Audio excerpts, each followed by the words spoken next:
don't know about you guys, but I like to look at different tournament structures. So today we're going to be looking at Double Elimination. Let's get to it.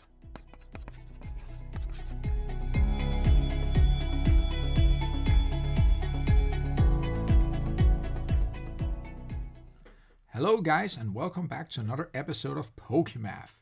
And this time, in episode number 16, we're going to be looking at how a certain tournament structure works, more specifically, Double Elimination. But before we get so far, I would like to say that this video is brought to you in collaboration with Card Market, a place for you to go and buy your singles, which I have done a lot over the past many years, and I hope you enjoy it as much as I do. You can get pretty much any language there, and it's a really nice platform to work with. So if you haven't checked it out already, please go and do so. And with that said, let's get back to today's video, which is going to be covering everything you need to know about how Double Elimination works. And yes, you only live twice in this tournament structure at least. So with that said, what's the question today? How does it work? So what are we going to do? We're going to explain basically how it works, a little background first, and simply work our way towards Double Elimination.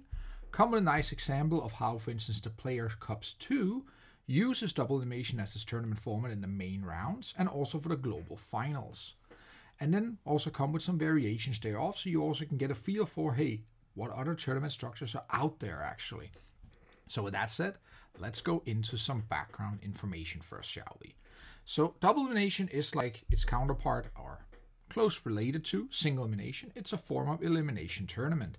So every round, persons are eliminated from this tournament. In Double Elimination specifically, after your second loss, you are eliminated from the tournament. In other words, you're unable to win the tournament after that point.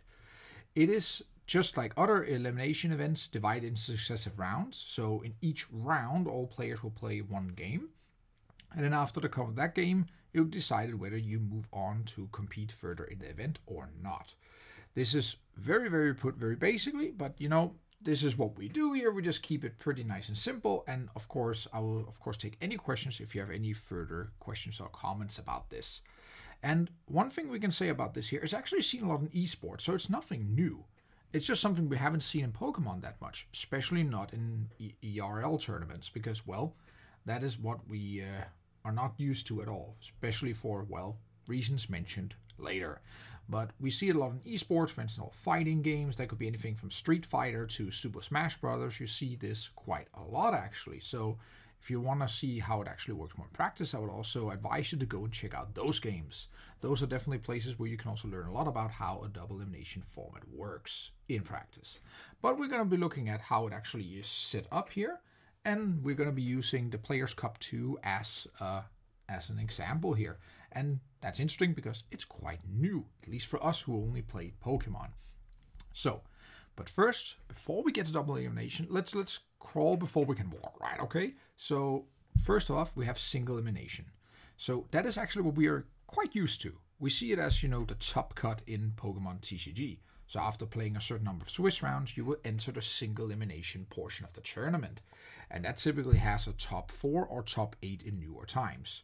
We also used to have back in the day top 16, top 32, top 64, even a top 128 happened also. US Nationals, or am I wrong? Somebody can fill me in on that. But top 2s are even also seen in very small, say, Battle Road events back in the day. And like you can already hear from what I'm saying here, it mostly comes in the power of 2. So that means in such a Single Elimination event, you often would see 2 players, 4 players, 8 players, 16, 32, something to the power of 2. And that will also mean that each round has an even number of competitors and there's never any buys. Now, never has to be taken with a grain of salt here because, of course, there can be buys if there's an uneven number of players. I'm just saying, if there's an even number of players to the power of 2, there's no buys in this tournament system or structure. And this is how a bracket would look for a simple Single Elimination with a random draw. You can, of course, seed the tournament, so you will have the following. These numbers are pretty small now, I notice, but 1 will play against 8, and then in the next tier, 4 will play against 5, and then 3 will play against 6, and in the final match below, 2 against 7. That's how seeding would work to avoid, say, strongest player being paired up in the first round. And then you might ask, well, hey, what happens if there's a bye? Well, the bracket would just look like this. This is again a seeded bracket, but now with 7 players, so there will be generated a bye. And in this case, because it is seeded, the first ranked player, so seed 1, will get a bye to top 4 in this case. In Pokemon, this will only happen if there's a DQ, I believe. That will be the only case where there's going to be a bye in Top Cut. And that's not necessarily a seeded bye, that's just the opponent you were drawn against according to the seeding. So just because there's a DQ in Top Cut, that doesn't mean directly that it will be number 1 who gets the bye. I don't believe so, at least. I don't see it very often, so please correct me if I'm wrong. This is little, unexplored territory for me a bit. But you know what? We're here to look at double elimination, but first I thought it's a good idea to look at just, the simpler counterpart being single elimination. So now for the double elimination, which is why we're here today, right? So in this case here, you'll be able to participate in the tournament until the moment you've lost twice. So that means after the first loss, unlike single elimination, you're allowed to keep going. But how does that actually work? There's actually 2 brackets here. So what you see here is just 2 versions, seeded and random draw. So they're basically the same bracket, just one with seeded numbers and others. And of course, numbers are too small again, but here you get the idea that if everybody here would start up in the upper bracket up here, so if you look at the bracket here to the right, or to the left, my bad, it's the way you look at it, right? Everybody will start in what we call the winner's bracket or the upper bracket. And if you win, you remain in the winner's bracket and move on to the next round and the next round and down here. However, upon a loss, the first loss in your tournament, you would drop down to the loser's bracket down here and play the rest of the event down here in the loser's bracket, thereby giving you a second chance to win the event, although you would have to play a lot more games in order to achieve a victory. So that's how in the most basic sense it would work, but this is quite hard to grasp if you're not used to it, and it's always easy with an example. But before we get there, let's go a little more over how this actually works. So besides this whole upper lower bracket structure or winner losers bracket, I think people are more used to that term, so let's just adopt that term. You of course have 2 lives here, and just like with single elimination, it's often to the power of 2. Of course there could be a bye. That is not uncommon at all. That would sometimes happen. And then of course depends whether it's a random bye or a seeded bye in that sense. And one thing that's worth to note, and that's especially also interesting for people playing the Players' Cup this weekend, that after the first round, there are 2 rounds for every 1 round. So 2 rounds in the loser's bracket for every 1 round in the winner's bracket. So you can quickly see that if you drop down to the loser's bracket early on, you have to play a lot more games, i.e. win a lot more games in order to win the event. But you do still have a second chance, whereas unlike single elimination, you would already have been out at that point. And now, what if there's a bye? Well, similar to single elimination, you just generate a bye up here just the same way as we saw before. So here it will be the first player who got a bye. Okay, so there's of course some ups and downs, but let's go over them in turn, shall we? So let's start with the pros of having a double elimination. Unlike single elimination, 3rd and 4th place can actually be directly determined without needing an extra match. You often would see a match for 3rd place in many other sports like football, handball, or whatnot, where losers of each of the semifinals will play each other for 3rd place or for bronze medal. In a double elimination format, it's directly determined because they go out one at a time, so it's easy to determine 3rd and 4th place in that way. First and second up, when I write here seeding versus random draw, like seeding is there to help you help stronger teams not run into each other in the first round. However, you will see here that if there's cases where seeding is not possible, i.e. only a random draw, then by having double elimination, if 2 very strong teams, or say the 2 strongest, would meet each other in the first round, you do give a little more fairness in the sense that then the losing teams still have a chance to get much further in the event than would otherwise have been if this would only have been single elimination. So it becomes a little more fair, you could say. And of course, everybody gets to play at least 2 games, because, well, you have to lose twice in order to be out. And 3/4 of the entire event, or entire participants, would at least play 3 games. So only after 2 rounds, only a quarter will be out here. Those are some very nice pros, but of course there's also some cons, and one of them is it's obviously more time consuming. Simply for the fact this takes a lot longer, you have a lot more games. Time consuming, take longer, yeah, that's obvious, duh. But the point being here, you have a lot more games you have to play, therefore more time consuming. And unlike single elimination, it's actually uncertain how many rounds you're going to play beforehand. Why do I say that?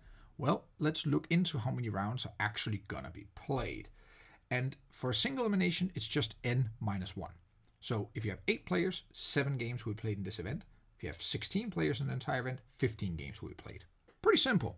But however, when we now get to the double elimination, we have 2 options here. There's n times 2 minus 1 or n times 2 minus 2. But why is there a choice here between how many games there will be played? Well, you see, if you look at the double elimination bracket, and I circled out here nicely at the end, suppose now in the final match, you have the winner of the winner's bracket against the winner of the loser's bracket. However, since the winner's bracket's winner, wow, that sounded good, has not lost a game yet, that person or that team would have to be beaten twice in order to be eliminated. That's why if the first game results in a victory for the winner of the loser's bracket, there will be a second game again in order to determine the actual winner of the event. Because the winner of the winner's bracket still has to be beaten twice in order to be eliminated from the event. Therefore, you actually don't really know upfront how many games exactly would be played. You have a pretty good estimate, of course, because you're only off by 1 game.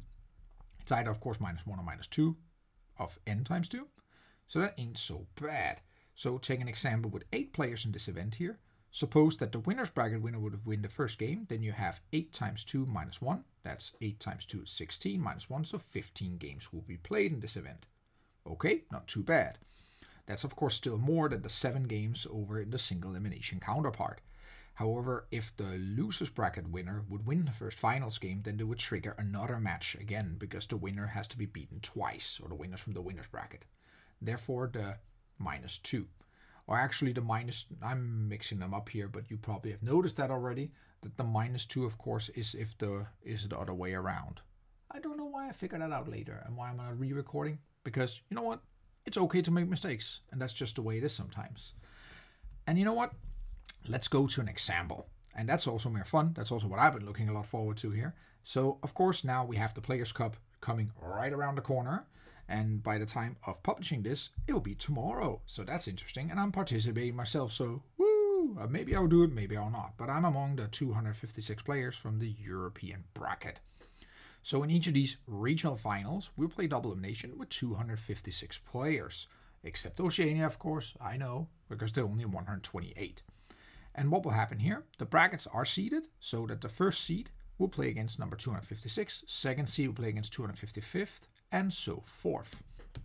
And we're going to play either, well, 256 times 2 minus 1 or 256 times 2 minus 2 games. That's the total number of games that's going to be played. And that's a lot of games. But of course, you don't have to play them all yourself, fortunately. You only have to play anywhere between, say, now we have my notes here, between 8 or, say, 14, 15 rounds, which is quite a lot still. But we're going to go into more about how many games that actually is. And this will, of course, take place on November 7th. They will only play to the 16 remaining, where we continue this bracket the week later to find the final 4, who would then compete in the global finals. That also, of course, because we stopped before there's an actual winner, I'm actually not sure whether they play it out completely. If we play it out, then the number of games here fit. If we stop a little earlier with final 4, say, we play fewer games, obviously, then you will miss the final games. Okay, that explains how the setup is. But how does this actually look? Well, I've actually put together a nice little table here to illustrate the flow of players for each round, which I, of course, find interesting. So when you see this table here, first off, it looks like horribly complicated, but let's just note the following. I divide into a winner's bracket, so the upper part, and a loser's bracket, the lower part. I've indicated the round numbers, so for winner's bracket you have 1, 2, 3, 4 up until 10, and for loser's bracket you have 1 all the way up until 14. If you notice the spaces between the rounds in the winner's bracket, that indicates or shows that the loser's bracket after round 1 would have to play 2 games for each game in the winner's bracket.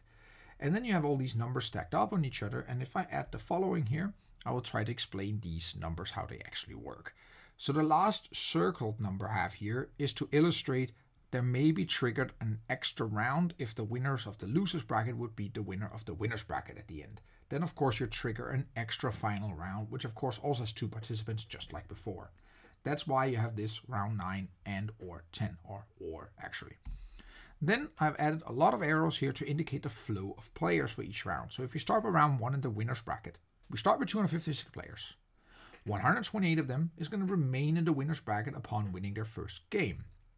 And the other 128 would drop down to the first round of the losers bracket, where they are to play and of course half of those would be eliminated, leaving 64 going on to the losers bracket round 2. These 64 players would be joined with the 64 losers from the winners brackets round 2, and hence the 64 over the 64 in round 2.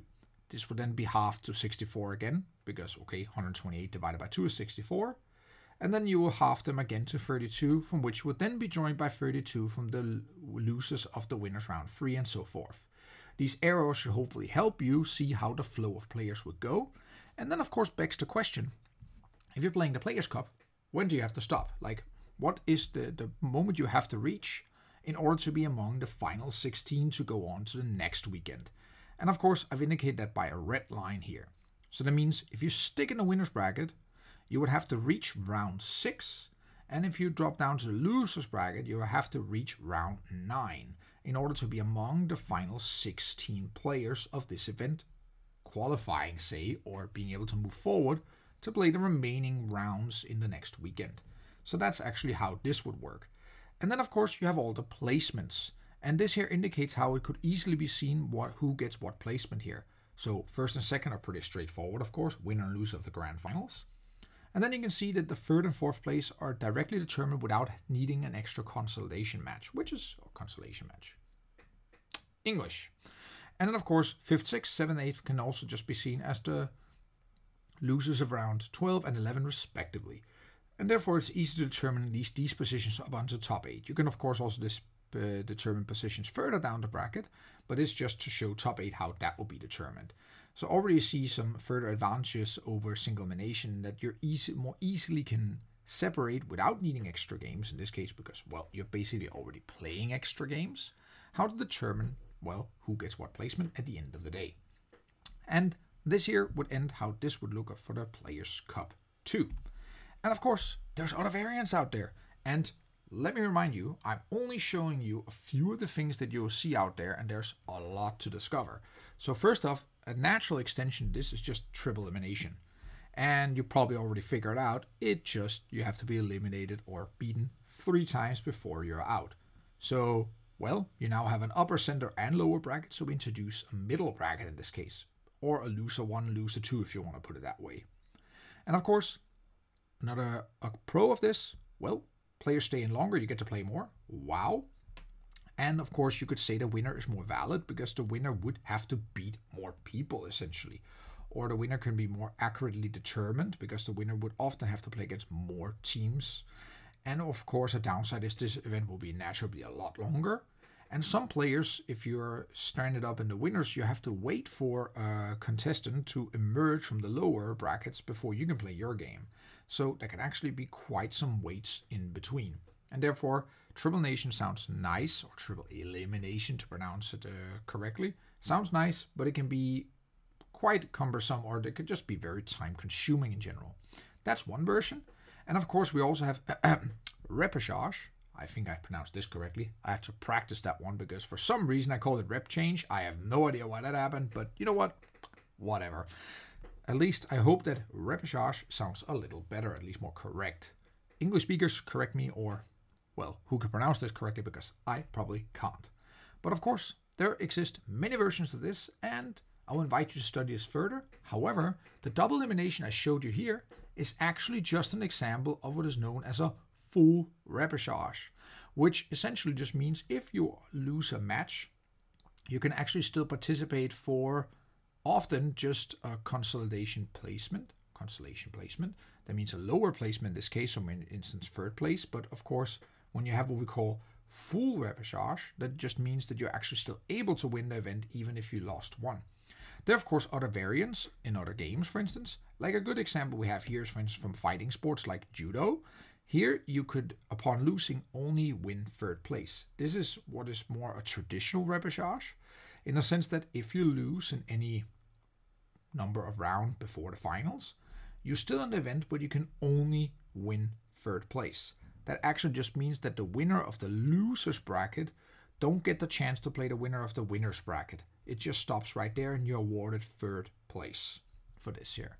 So that's actually how this would look like. So you lose a couple of games at the end, but hey, this is how repechage will work. There's of course many variants of this.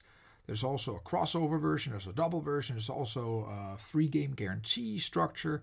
There's so many other things out there. And you know what? Let's put it all together. What did we learn today? Or what did we actually look at? So, how does double elimination work? Well, hopefully you got a good start at this here.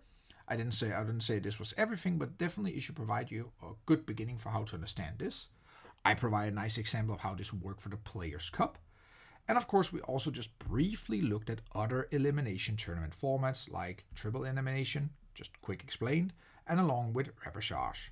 And of course, like I just said, there's many more things to explore. So I invite you to explore because, well, I don't know about you, but I certainly found this a lot more interesting than I first thought it would be.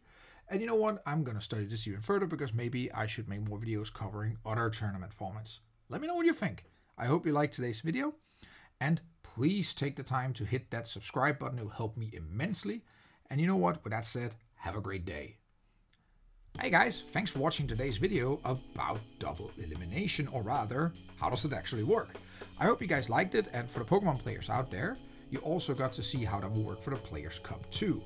And again, this video is also brought to you by Card Market, a good place for you to go and buy your singles and simply get your collection complete.